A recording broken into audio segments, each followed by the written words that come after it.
And we're back for Dustyus's ongoing coverage of IEM Cologne 2023.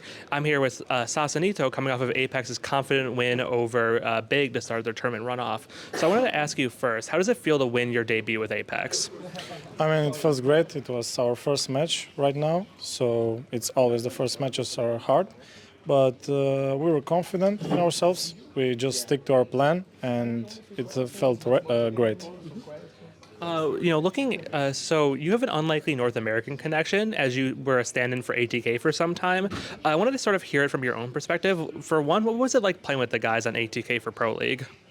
It was kind of okay. Like they played they had different approach to the game. I was trying to get to know how they're playing and what's their style. But basically, it was fun. We had a lot of fun. We did, even though we were like underdogs, we pressured the big teams. So I think it was pretty okay. And with that in mind, we heard about some of the considerations about why you ultimately decided not to stick with them. But I want to sort of hear it from your mouth. Why did you decide not to end up going with ATK? I think the biggest concern about me, it was like that I have to move to NA. So that was the biggest problem, that I didn't want to move to NA right now. So I wanted to stay to EU, and that was the biggest decision. And so for those who don't know, you were a longtime member of Blue Jays, and Blue Jays was sort of at least in my opinion, Blue Jays was an extremely important team for your region, especially for North Macedonia, in the sense that until that point, I can't really think of a team or a group of players that was solely composed of Macedonian players who really rose up to that level of being, like a top European Tier 2 squad. From that perspective, why do you think sort of the Macedonian scene had such a rapid growth in such a short time? Okay, I think we were. We played for a long time with the five core that we were playing in Blue Jays. The guys, some of them played like even 3 years. I joined later that year, so we know well each other. We were like good individually, and we were just working hard. And we had a lot of matches, and I think we did pretty good damage on the Tier 2 scene. That we won a lot of good teams, even though we were first unknown to the scene. But I'm proud of what we've done with the Macedonians, with the boys. So yeah, I'm happy that I was playing for Blue Jays. And so, following Blue Jays' decision not to re-sign with your team, you spent a decently long period in free agency. During that time, you trialed or stood in for both Endpoint and Monty. Was there ever a consideration or interest from their organizations in signing you at a full-time basis? Yeah, they were from both of it, but I wanted to stay and wait a bit for the major to end, so I can have everything on table. So I don't want to hurry myself to go in and lock in a team. I just wanted to use the free time to improve as a player, and when I get the right decision for myself and the right team, and I'll just go for it. And so, you ultimately did, hold on and not join any team until after JL was acquired by Navi from Apeks. And then, you rejoined with kyxsan. How important was it to play with kyxsan again in your consideration of choosing Apeks? I think kyxsan was, I can say, a big part of me joining Apeks, because I know him, he know me well, and we know how we played, and even in Blue Jays.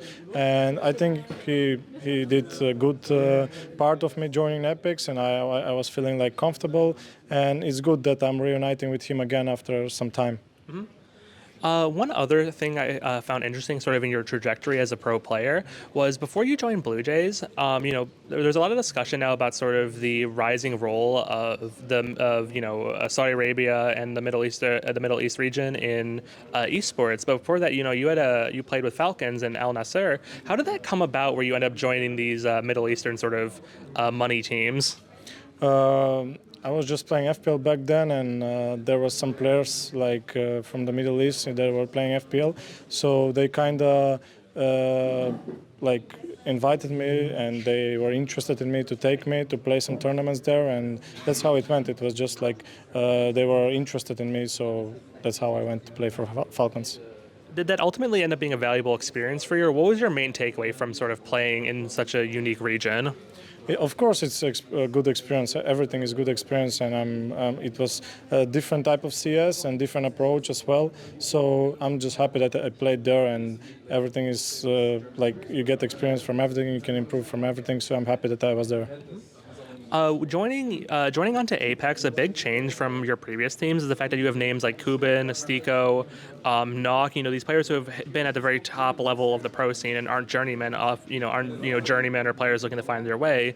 Has that been a culture shock for you about joining a team with players and a coach that have already sort of seen and done everything?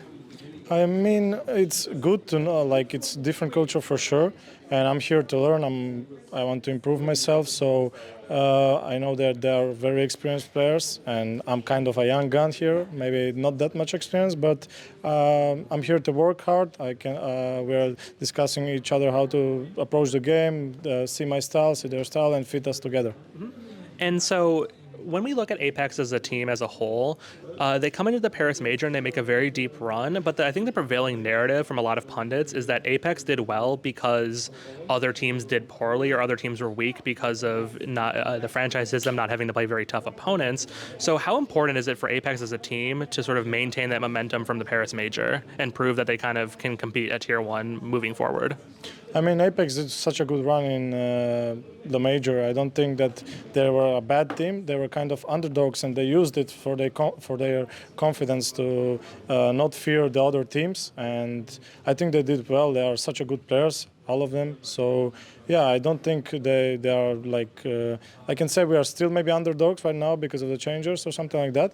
But I think we're gonna do well. I'm confident about us as a team. So yeah, I'm just looking forward to it. And so, sort of speaking about other underdog regions, Israel's had a massive rise recently, and it was a big moment for Xerxin and Flames and all those guys to win a major, go to the finals of Dallas. How big would it be for you and kyxsan to go to the Lanxess Arena during your first event here? Of course, it's going to be a huge honor to play there because it's going to be our first time, and we are here to prove what we worked for. So, yeah, I'm going to be happy if I get there, and we're going to work hard to achieve that. And of course, it's going to be a huge opportunity for us to play at the big stage or in front of the crowd, in front of the people, and playoffs. It's going to be such a nice experience. All right, thank you so much for your time, and hopefully you do well in your match tomorrow. Thank you so much, guys.